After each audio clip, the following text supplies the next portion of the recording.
Fred Hencke, welcome to the Human Capital Innovations Podcast. It's a pleasure to have you. I really appreciate you taking the time to join us today. You're joining us from Tennessee. I'm south of Salt Lake City in Utah. And today we're going to be talking about best practices and strategies to boost employee morale and productivity. As we get started, I wanted to share Fred's bio with everybody. Fred Hencke is a senior vice president in the New York office.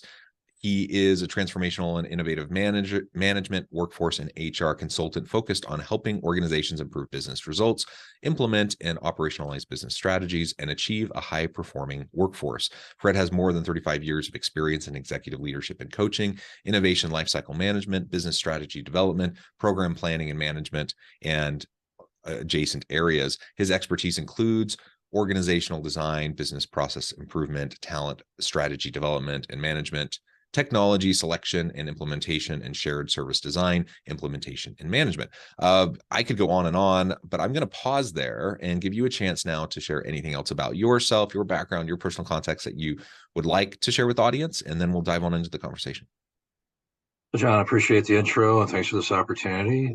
So I started my career as a software engineer and did quite a bit of work in operations research, manufacturing scheduling, and learn a whole lot about the manufacturing supply chain. What's interesting is a lot of those concepts and technologies are now being used in the human capital management supply chain.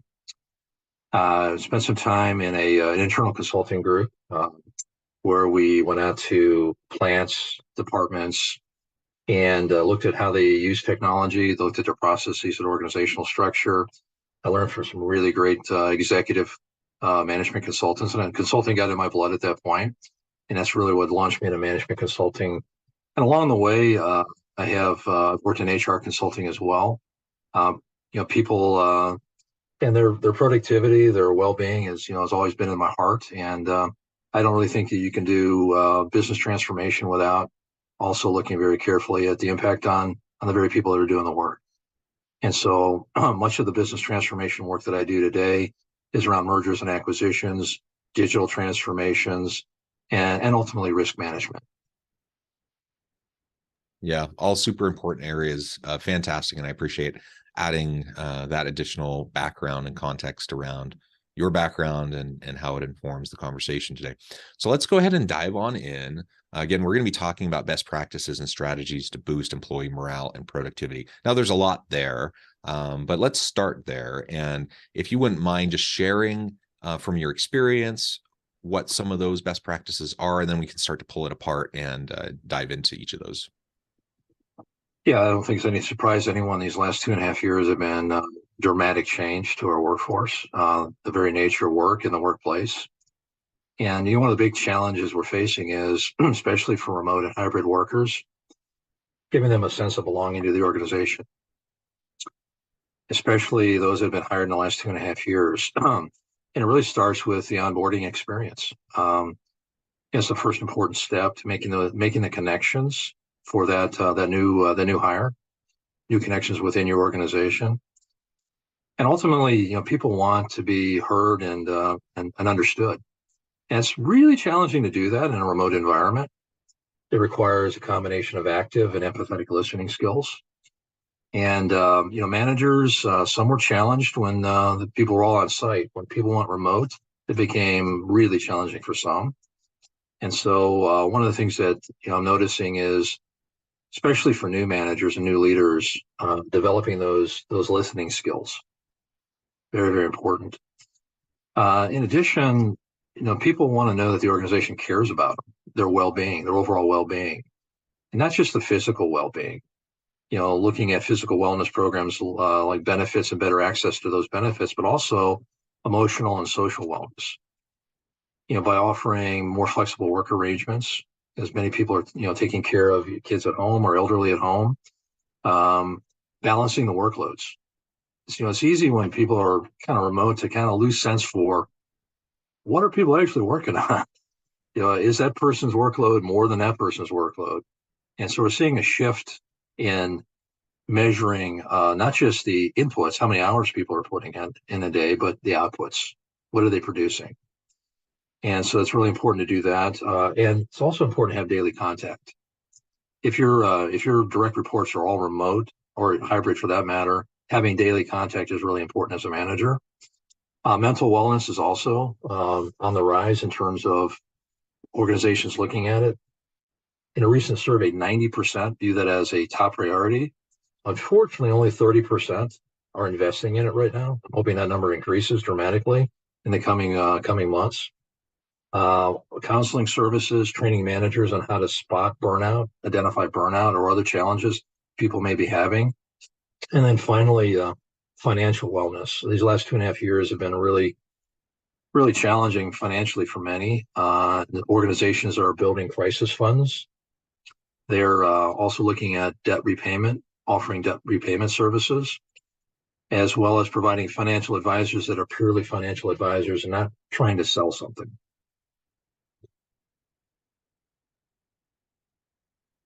Yeah, each of those are great, great ideas to implement as well, and various.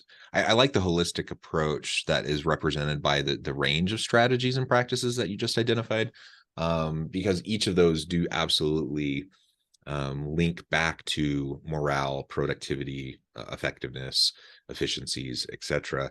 And ultimately, we have to see our people as real people with real messy lives and challenges. And sometimes you hear the phrase when people show up to work and they have baggage and they have stuff going on at home, and they're like, just be professional, just put on your professional face. And the problem is, everyone's lives bleed, different aspects of your lives bleed into the others, and you can't just kind of pretend like everything's fine. And you have to be able to address it. Now, does your employer have to be able to address every last thing that happens in your personal life? No. But what we've seen in the modern world of work and the modern labor market is, as employees have options, if they don't feel supported by their boss and by their team, if they don't feel that empathy, if they don't have the resources they need to be able to be more effective for their organization, oftentimes they will just choose to leave. They'll vote with their feet, they'll go somewhere else. And then you lose out on a good employee because you were trying to move forward with this facade of like everyone's life is fine and people can just show up and be quote unquote professional at work. Yeah, and we're still in a bit of a seller's market in the labor market. And I think that'll shift at some point. But right now, severe labor and skill shortages. And an organization that I'm working with, and I'm seeing this in other organizations as well, they've really ramped up their whole stay interview process. And they're training their managers on how to conduct these stay interviews 60 days after hire, 6 months after hire, then annually after that. And they're training their managers how to ask, what questions to ask and how to ask those questions, such as, what does a good day look like for you? When are you at your best? And where could you add even more value in the organization? So it's really kind of addressing not only what might they need to be even more effective in a role, especially if they're working remote or hybrid, but what other ideas? What other creative ideas on how to improve? And when people just want to be heard and understood, and part of being heard is also hearing their ideas, and doing something with them. Yeah, doing something with them is a key point, because a lot of times organizations will have some sort of mechanism in place for people to share, to share the challenges they're facing or their ideas or whatever. But more often than not, even if those mechanisms exist, there's never much evidence that anything really happens with what's been shared. And that, of course, only ends up eroding trust and eroding morale, and frustrates people. So absolutely, you got to do both. You have to listen intently with empathy. You also have to be ready and able to act in reasonable ways based on the input you're getting from your people. And in this particular instance, as we're describing, trying to understand better where people are coming from when you're doing stay interviews, ultimately, they're signaling to you what will help them be happy and fulfilled in their work, or what will drive them to leave. And I don't know what better feedback you could get from your people in real time to make adjustments. And so we have to be committed to be able to make reasonable changes. Now, of course, we can't upend everything. We do have constraints. There are systems in place that we can't always get around, but within reason, as we try to be creative and work the problem and find solutions, our people will see that effort and they'll appreciate it, even if they can't get everything that they want. Well, one of the organizations that I work with has developed an onboarding SWAT team. That's their sole purpose is improving the employee experience during the onboarding process and after. And one of the things that I've discovered along the way is not every manager is good at doing stay interviews. No amount of training, practice, they're just not good at it. This SWAT team in this particular organization, they do all the stay interviews. That's one of their specialties. Now they bring managers into some of those conversations to start passing on that skill set, but listening empathetically and actively at the same time is really, really challenging, and it takes practice. Yeah, absolutely. We've already alluded to the Great Resignation. I don't think we've pointed out the term exactly, but there's the issue of quiet quitting, quiet firing, like all these different things that are happening right now in the labor market. And then, of course, we have the recent mass layoffs from tech companies. All of that, though, happening while there's still skills gaps and shortages in STEM fields and in hospitality and in healthcare and so many different areas. So all of this is churning and spinning around, creating this kind of really complex labor market that we find ourselves in. But the reality is, organizations, if they want good people, they still have to make their organization attractive. They still have to make sure that there's a good, positive, healthy employee experience, because the good people are going to choose, based on that experience. So maybe if you can share with us some insights on how the Great Resignation and all that's happening right now is impacting productivity and morale overall, and what it's doing to employee loyalty to their organizations and vice versa, organizational loyalty to their people. Yeah. Well, back to your point about the tech layoffs, a number of those were a result of overhiring, ahead of the demand. So it's not the demand, the current demand has gone down. It's that the future demand hasn't happened as quickly as maybe they had hoped. And this whole great resignation, the top reasons that people are leaving, one is toxic work environment. Some of that has to do with the managers, not necessarily doing a great job of managing a remote or hybrid team, as we talked about earlier.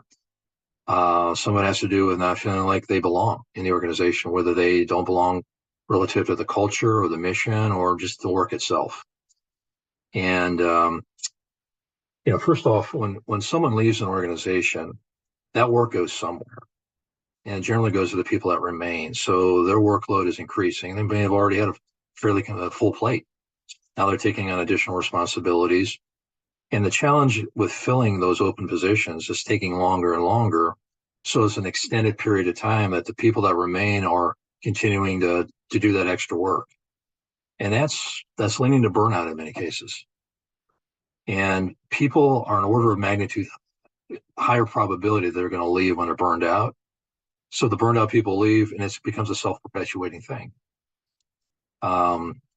The number 2 priority for most HR organizations right now is employee experience. Part of employee experience is understanding workload balancing. Have we balanced the workload effectively? And productivity can be increased through automation. I know we're going to probably get to that at some point, but it starts with, for me, really looking at those things that can just be discreetly defined and codified. If you can codify a manual process or part of a process, and the inputs into that process are pretty consistent and of high quality, and there's enough volume and frequency in that process to automate it, why not? Why not automate it? Now, how are people going to feel about that? Well, the younger generations, the youngest 3 generations in the workforce, actually welcome that. They want to increase their digital skills. And by interacting with automation, even if they have to do manual steps around it, they're learning those technologies. They don't want their skills to stagnate. In fact, 55% of millennials will leave their current job over that.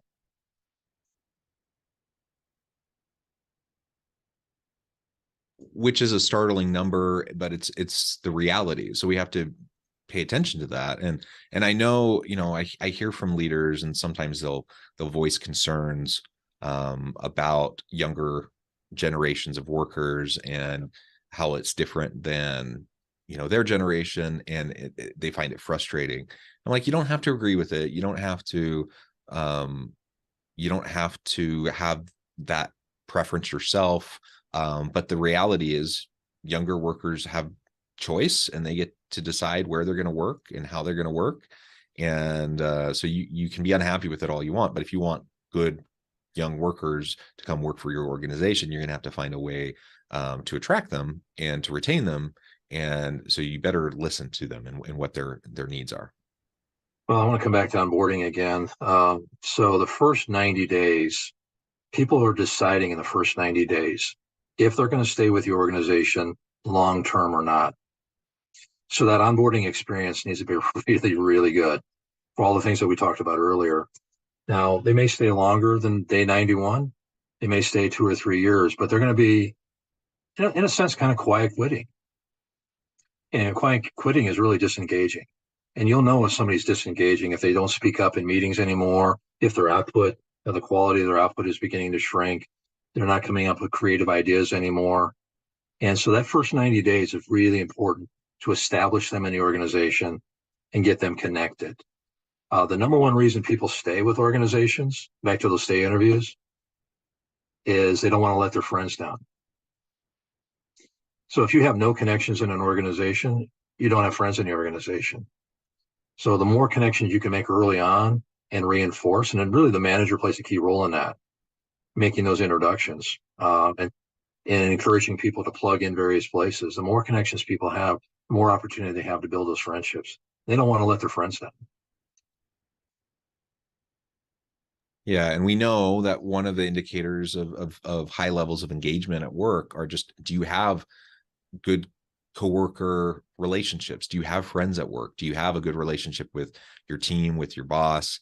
When you have good relationships, it can smooth over a lot of the other challenges that the organization may be facing. But vice versa, the organization could be a great organization in many, many ways, but you work with a crummy team with a bad boss, and it's going to drive people out of there pretty quickly.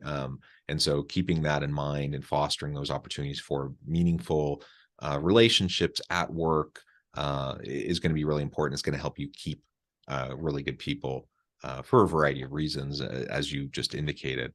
Let's talk a little bit more now about efficiency and productivity and how that relates to automation technologies that are out there. How do you see organizations, employers, leaders moving forward to better utilize automation, to boost efficiency and productivity, but also in a way where employees are still feeling like they're needed, that they're wanted, that they're valued, and not scared that they're just going to be displaced by technology?